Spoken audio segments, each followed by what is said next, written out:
How the blazes did you get off that island? You forgot one very important thing, mate. I'm Captain Jack Sparrow. So they didn't remove my character from the ride. They didn't stop selling merchandise of Captain Jack Sparrow. They didn't stop selling dolls of Captain Jack Sparrow. They didn't stop selling anything. They just didn't want there to be something trailing behind me that they'd find. No. Wait. Wait.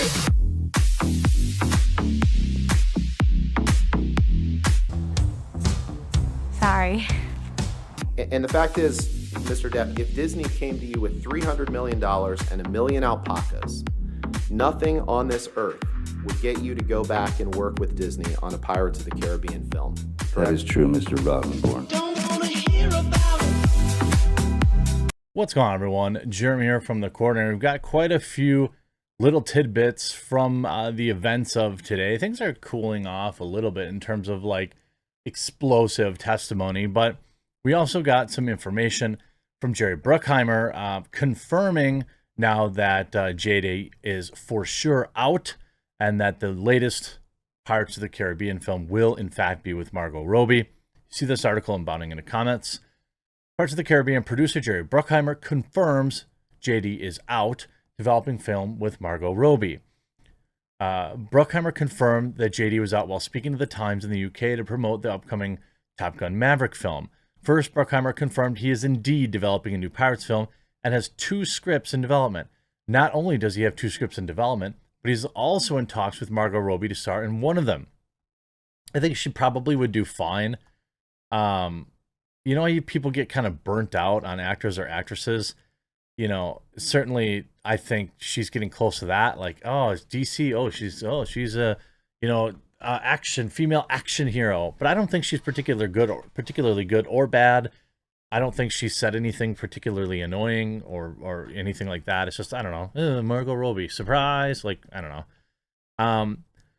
When asked if he was working on a sequel with a female lead, he said, yes, we're talking to Margot Robbie. We're developing 2 pirate scripts, one with her and one without. The Times then asked, will JD be back? Bruckheimer responded, not at this point. However, he didn't completely shut the door by saying the future is yet undecided.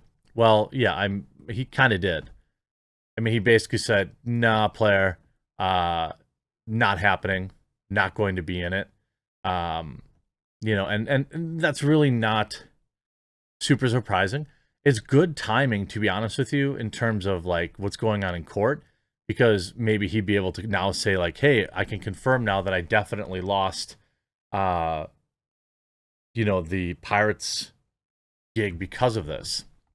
Now this, also in the latest article today, confirming that AH is still under investigation in Australia over perjury in the dog debacle. We know this. I remember this video that they shot apologizing. It was one of the cringiest things ever. It was totally one of those dumb, like Hollywood, our rules don't apply to us. Neither one of them looked good in that. But today, going with like the most recent news in terms of the trial, we have a couple different testimonies. Well, Alan Barkin described, JD in a negative light while they were hooking up. Then a Disney exec denies.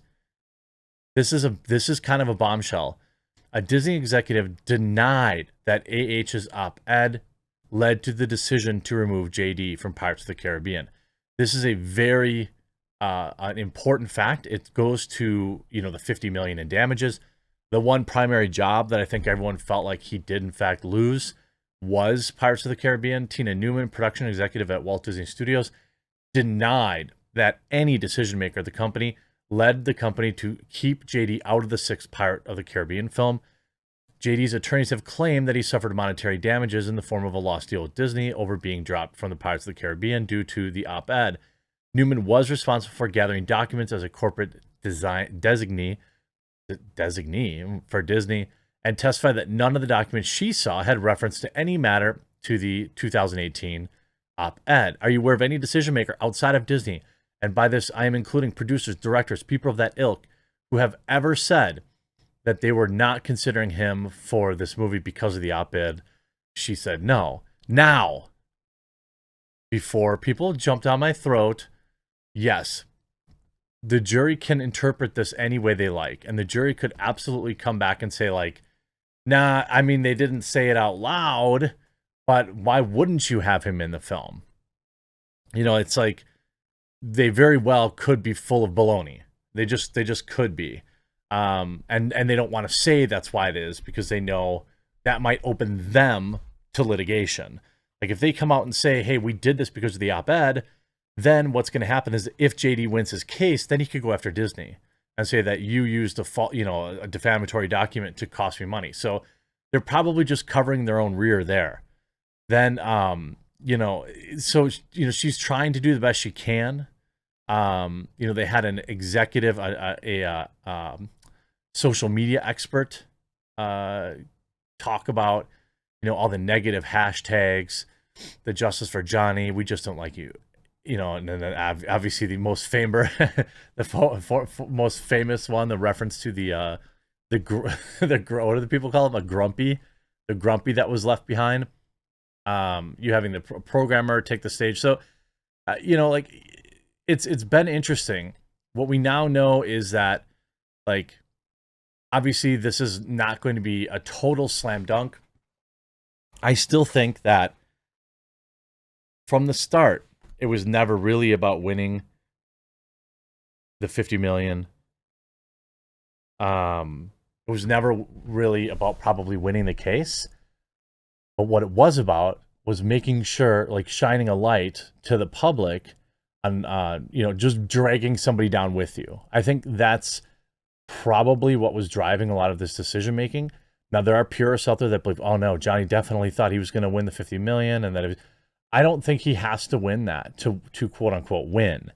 I still think that he will get acting jobs, even if he doesn't win this, and maybe not in the immediate future, but he will. They won't be paying $20 million a role, but we did already see Robert Downey Jr. come out and say that he wants to put him in the next Holmes movie.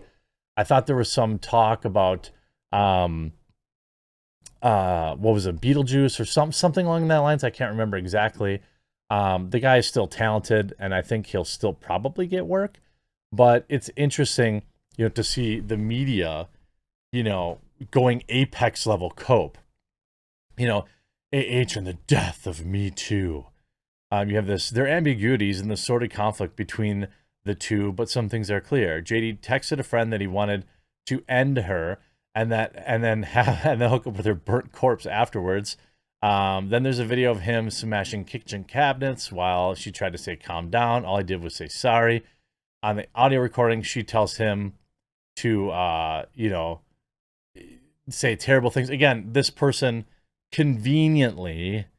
very conveniently omitting all of the other things on tape, or the things that were admitted to by AH. The previous case in the airport that was brought up in court as well.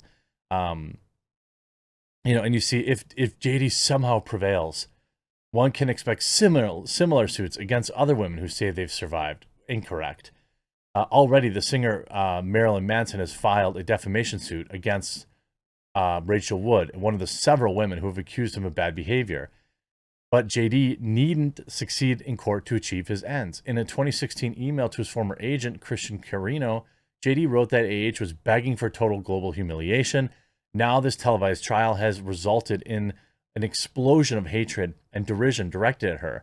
The volatile actress, who at times also was bad and never made good on the promise to donate her entire divorce settlement to charity, is far from a perfect victim.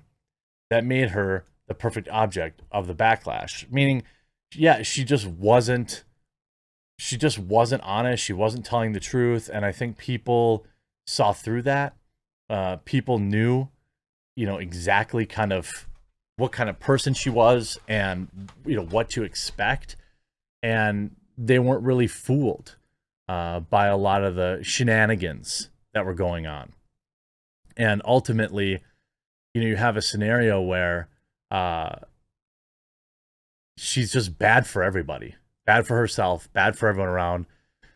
But you get this huge op-ed, right? A huge op-ed in the New York Times basically saying, like, look, I mean, she ruined it for the rest of us.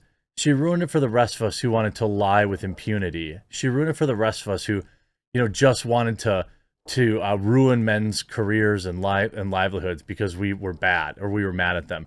Look, these two were obviously a bad couple. Chemistry wise, they were bad for each other, and there's no denying that.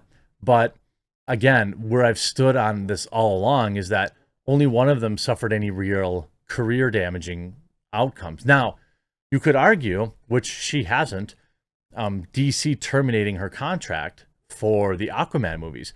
You could argue that that is in and of itself some backlash, some consequences for the bad behavior. And you might be right in saying that. I don't think things are going well. I think that it's weird how the media has shifted. It's probably a result of the new PR firm that's on the scene and has better connections than the other one. Because you see, a lot of people here, talking about negative tweets. There are a lot of people who in these depositions that have some, disparaging stories. Alan Barkin recalled that he tossed a wine bottle at her back in the 90s. He was mad at his friends or assistant in the room, and he did this thing. So, I guess not good for him. But, of course, JD has basically saying like, look, she wasn't exactly great either. I'm sure he's just attracted to, not the best kind of women. But the executive saying that the op-ed had nothing to do with the firing is definitely them definitely them covering, doing like CYA. You see, expert, all of hashtag justice for JD tweets were negative towards AH. Again, so what? I'm not sure that matters. Like, so what about the social media, the social med? I'm not sure why that matters. But now we know that, that he's basically been confirmed out. We know that, Disney is at least publicly trying to distance themselves. It's going to be interesting how all this all wraps up. I'll be interested to see what you think happened, where you think we're at after today. A lot of spicy testimony, not all of it looking good for JD. Do you think the jury is checked out? A lot of people told me last night on Twitter that people inside the room have basically said, like, the jury's not even watching. They're not even paying attention. Like, they're just totally out to lunch on this. They're sick of all of it. Maybe they've already made up their minds. It's difficult to know. I hope you enjoyed this video, though. We'll talk to you again real soon.